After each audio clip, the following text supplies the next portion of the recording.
իրականում շատ բաղված էին սահմանադրական դատարանում արդեն վիճակում են ընտրությունների արդյունքները, բայց երբ որ եղավ հրավերը պարտք համարեցի գալ Հայաստանի Հանրապետության սահմանադրությունը եւ Հայաստանի Հանրապետության քաղաքացու պաշտպանելու իշխանության հերթական հարցը։ Կարող է ելույթ ունենալ, ուղղակի հրապարակել Հայաստանի Հանրապետության սահմանադրության 48 հոդվածը, ընտրելու իրավունք եւ հարակների մասնակցելու իրավունք ունի 18 տարին լրացած Հայաստանի Հանրապետության յուրաքանչյուր քաղաքացի։ Վերջ, սահմանադրության կետ է, վերջ։ Ինչու է հիմա իշխանությունը կներեք բարոյ համար ափաթ բերում այս նախագիծը, որտեղ սա կոչվում է ընտրական օրենսգիրքը, սահմանադրական օրենս։ Իսկ ԿՊ-ն ապագա խորհրդարանում չունի սահմանադրական մեծամասնություն ոտքի վրա փոփոխություն կատարել։ Պիտի ղազարներ, սա խորհրդարանում 5 տարի եղել է, բոլորս էլ լավ գիտենք, օրենքի նախագիծը ոնց է, օրենքը ոնց է մշակվում, այնպես չի, որ օրենքի նախագիծը պաշտոնապես հրապարակել է, դրել եք շրջանառության մեջ, ազգային ժողովի կարգեջում կա, հիմա եկել եք ասում եք այնպես դե մի հատ տեսնենք սպորտները ինչ անելու, սա ինչ անելու։ Այս օրենքի նախագծի տրամաբանության Հայաստանի ֆուտբոլի ազգային հավաքականի ավան Էդվարդ Սպերցյանը չի կարող մասնակցել որպես Հայաստանի քաղաքացի ընտրությունների։ Հենրիխ Մխիթարյանը չի կարող։ Հայաստանի բազմաթիվ խոշոր ձեռնարկություններ, որոնք գործունեություն են ծավալում տարբեր երկրներում, որոնք ներկայացություններ ունեն, իրենց աշխատակիցներին գործուղում են 1 տարով, 2 տարով, այս կամ այն երկրում հանուն Հայաստանի Հանրապետության, ձեր համար դա հարկատուն բանն է, չէ, հերոսն է, Հայաստանի Հանրապետության բյուջեն լրացնող այդ ընկերությունների ներկայացուցիչները զրկված են։ Երբ որ դուք ասում եք, ինչպես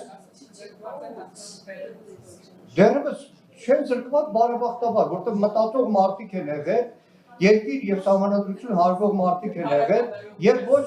ոչ թե ներկայացրել են մի կուսակցություն, որը ոտքի վրա շաբաթը մեկ օրենքափոխում մենակ իր քինքին համապատասխան։ Ցուցակների կազմում Հայաստանի Հանրապետության բոլոր քաղաքացիները այդ ցուցակներում են, չեք կարող աչքաչափով ցուցակ կազմել, ցուցակ փոխել։ Սրանք կարող եմ ընդգրկել ընտրական իրավունք ունեցողների ցանկում, սրանք չեմ կարող։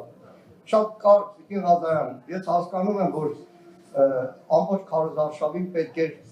նոր թշնամի, նոր թիրախ, դա դարձրեցիք Ռուսաստանից եկած մեր հայրենակիցները, որ տարբեր պատճառներով են եկել։ Եվ խնդրում եմ մատի փաթաթան մի դարձրեք այդ մարդու, ուղղակի խայտառակ մի հարցազրույց, որը դարձրեցիք գովազդ, կուսակցությունների դեմ հակագովազդ, իրականում խորքի մեջ այդ մարդը իր իրոնիայով հերն անից այդ ամեն ինչի։ Այդ մարդու ներկայացնում են, որ երեխեքով եկել է երեխեքի հետ, հեսա ամսի 7-ին փախնելու է պարզնա, որ երեխաները չափահասել հետները չեն եկել, ամեն տարի գալիս է, եկել է մոտ ծնունդին, եւ խնդրում եմ, նայեք իրականում իշխանության վարքը օրենքի հետ կապ չունի։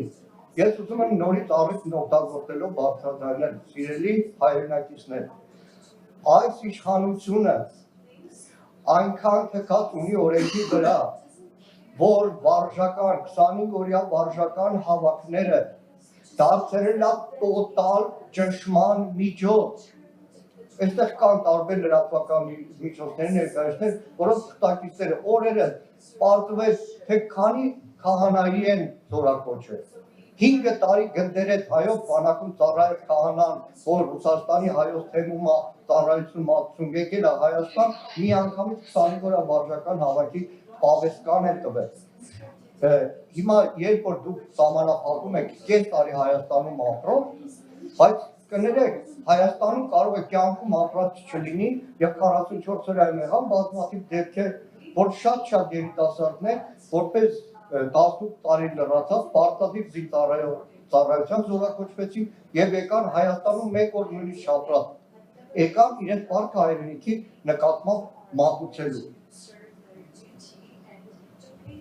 Եվ ասում եք մարդկանց այդ իբր եկել էին քվեարկում էին գնում են իրանց չէր հետաքրքրում ճակատագիրը։ Քարոզարշավին հասկացանք մի հատ ահավոր բան։ Մարզպետերից մեկը բուկլետ ավարժանել, մի տատիկի է տալիս, երկարքյան տատիկի։ Նաև Նիկոլ Փաշինյանի նկարին ասեց, բայց մեռնեմ իրա։ 10,000-ով թոշակը բարձրացրել է ինչ որ 4 երեխու մի հատ կամպետ, որ տալիս են, ուրախանում են, մենք էլ այդպես ուրախացանք։ Հիմա նույն տրամաբանությամբ ասենք, այդ քաղաքացին չպետք է որոշի հայ ժողովրդի ճակատագիրը, ոչ Հայաստանի Հանրապետության քաղաքացի է ինչպես բոլորը, եւ նրանք ունեն Հայաստանի Հանրապետությունում ընտրությունների մասնակցելու իրավունք։ Շնորհակալ եմ։